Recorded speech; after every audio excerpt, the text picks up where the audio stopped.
சுவாமி அடியேன் இன்னொரு அடியனுக்கு சந்தேகம் வந்துருக்கு, தீர்த்து வைக்கணும். இப்போது சாதாரணமாக பெருமாள் வாகனம்லாம் பார்த்தீங்கன்னா கருட சேவை ரொம்ப முக்கியமான சேவையாக எல்லாம் கொண்டாடுறாங்க, ரொம்ப சிறப்பான அதை பற்றி பேசுகிறாங்க. ஆனால் குதிரை வாகனத்தில் இருக்கும் ஒழிய ஆனால் அது பெரிய சிறப்பாக ஒன்றும் பேசப்படுறதில்லை. அப்படி இருக்கும்போது இந்த நம்ம இப்போ வந்திருக்கோம், அது செய்ய தான் வந்திருக்கோம் இங்கே. நம்ம அதுக்கு என்ன ஒரு சிறப்பான ஒரு விஷயம் இருக்குன்ட்டு அதை கொஞ்சம் தேவர் விளக்க முடியுமா? ஸ்ரீமதே ராமானுஜாய நமக. ஸ்ரீமத் வரவரமுனிய நமக. நாம் இப்பொழுது திருப்புட்குழி ஸ்ரீ விஜயராகவ பெருமாள் சன்னதியில் உள்ளோம். விஜயராகவ பெருமாள் மாசி மாதம் பிரம்மோற்சவம் கண்டறிகிறார். இந்த 8ஆம் நாள் நடைபெறும் குதிரை வாகன உற்சவம் இந்த ஊருக்கு சிறப்பாக கொண்டாடப்படுகிறது. இந்த குதிரை வாகனத்துக்கு என்ன ஏற்றம் என்றால், பல 100 ஆண்டுகளுக்கு முன்னால் இந்த குதிரை வாகனத்தை வடிவமைத்த போது நடைபெற்ற சில விசேஷமான வைபவங்கள் சொல்லப்படுகின்றன. மரத்தாலான இந்த குதிரை சிற்பத்தை அந்த ஊரைச் சேர்ந்த ஒரு தச்சர் வடிவமைத்தார். மிகவும் சிரத்தை எடுத்து வடிவமைத்த அந்த குதிரை சிற்பம் ஒரு உயிருள்ள குதிரை போலவே காட்சியளித்தது. அதனுடைய முகப்பொழிவு, காதுகள், கண்கள், மற்ற அவயவங்கள் அனைத்துமே, அதன் அசைவுகள் அனைத்துமே ஒரு உயிருள்ள குதிரையைப் போலவே இருந்தது. இந்த தச்சரும் மற்றவர்களும் மிகவும் ஆச்சரியப்பட்டு அந்த குதிரை வாகனத்தை பெருமாளுக்கு சமர்ப்பித்தார். குதிரை வாகனம் கோயில் வளாகத்தில் அதற்குரிய இடத்தில் வைக்கப்பட்டது. மறுநாள் இரவு இந்த குதிரை பறந்து கோயில் மதிலை தாண்டி பக்கத்தில் இருக்கும் வயல்களுக்குள் புகுந்து அங்கு விளைந்திருந்த பயிர்களையும் புல்லையும் மேய்ந்து உண்டுவிட்டு மீண்டும் பறந்து மதிலை தாண்டி கோயிலுக்குள் நுழைந்து எங்கு அது முதலில் நின்றிருந்தோ அதே இடத்தில் சென்று இது தொடர்ந்து 2-3 நாட்கள் இப்படியே நடந்து வந்தது.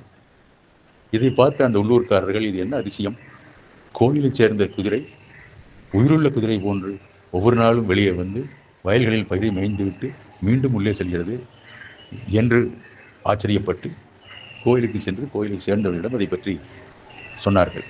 இந்த விஷயம் அந்த நாட்டை ஆண்ட ராஜாவுக்கும் சென்று சேர்ந்தது. ராஜாவும் கோயில் நிர்வாகத்தாரும் அந்த தச்சரை அழைத்து இந்த அதிசயம் நிகழ்வதற்கான பின்னணி என்ன, இந்த குதிரைக்கு எப்படி இந்த ஒரு சக்தி இருக்கிறது என்று கேட்டபொழுது அந்த தச்சரும் தனக்கும் புரியவில்லை என்றுதான் முதலில் சொன்னார். ஆனால் அவர் ஒரு ஆலோசனை கூறினார். அந்த மர சிற்பத்தை 3 பாகங்களாக பிரித்து தனித்தனியாக வைத்து விடலாம்.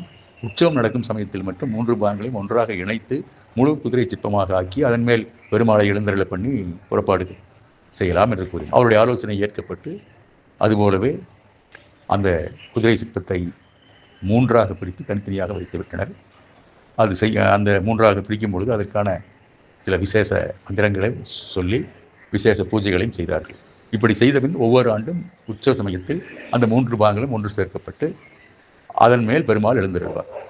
இப்பொழுது அந்த மர சிற்பத்தின் மேல் பொன் தகடுகள் வேயப்பட்டிருக்கின்றன.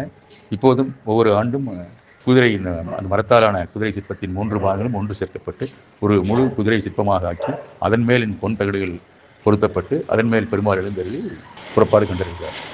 இந்த குதிரை சிற்பத்தை வடிவமைத்த தச்சர் இதன் ஏற்றத்தையும் சிறப்பையும் கண்டு விஜயராகவ பெருமாளுக்கு தான் வடிவமைத்து சமர்ப்பித்த இந்த வாகனமே தான் செய்துள்ள கடைசி வாகனம், இனிமேல் நான் எந்த வாகனத்தையும் செய்யப்போவதில்லை, தச்சு வேலையும் செய்யப்போவதில்லை என்று சங்கல்பித்துக் கொண்டார். ஆனால் காஞ்சிபுரத்தில் உள்ள காஞ்சி வரதராஜ பெருமாள் கோயில் நிர்வாகத்தார் வரதராஜ பெருமாளுக்கும் இதே போல ஒரு குதிரை வாகனம் செய்ய வேண்டும் என்று கருதி இந்த தச்சரை அணுகினர்.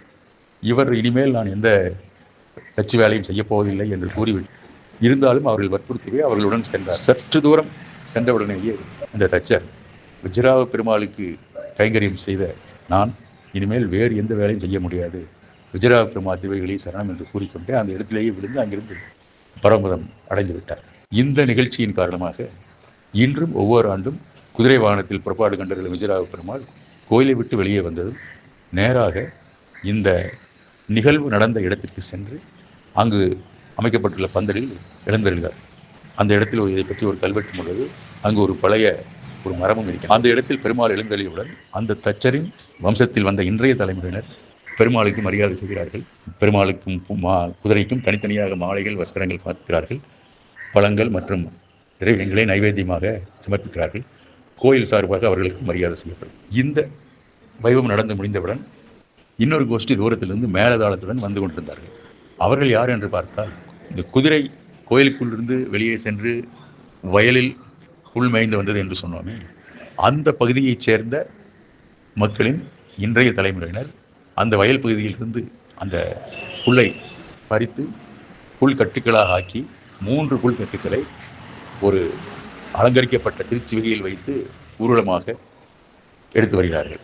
இந்த புல் கட்டுடன் மிகப்பெரிய மாலைகள், தேங்காய், பழங்கள் ஆகியவற்றையும் கொண்டு வந்து பெருமாளுக்கு சமர்ப்பிக்கிறார்கள்.